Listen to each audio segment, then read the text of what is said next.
Yo,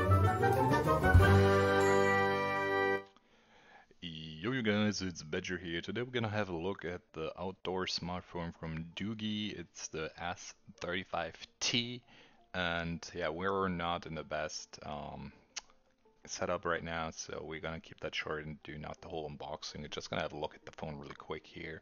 So as you can see though, it has complete covered corners. They even added some orange to give it some extra nice look.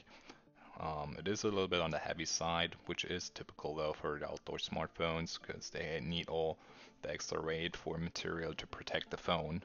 Um, as you can see, everything is covered nicely, so you can actually drop that thing if that's something that might be happening. It's not gonna break on you right away, so that's good. Um, Thickness wise, it's fine. It's not super slim, it's not super big. It's got quite a bit of lenses, which is kind of surprising to see, to be honest. I was not expecting that. Top is just plain, nothing much going here.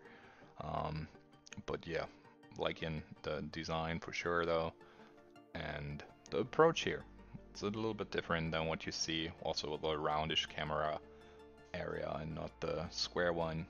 Kind of interesting to see how they try to, yeah, get something new out there. And color-wise, as you see, it is decent. It has quite some power. The brightness is fine. It's your typical Android.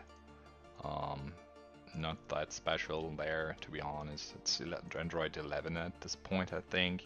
You might be able to upgrade that. I haven't tried that, to be honest, because let's be for real. If you get an outdoor smartphone, you're not using that for like all the fancy stuff you normally do with your smartphone. It's more like you want to protect a phone that works, where you can call people, you can text people, maybe check something really quick, and then all you want is that that thing is actually stable and not breakable. So yeah, that's the how dodgy, and I can call that a day. So take care, you guys. Bye bye.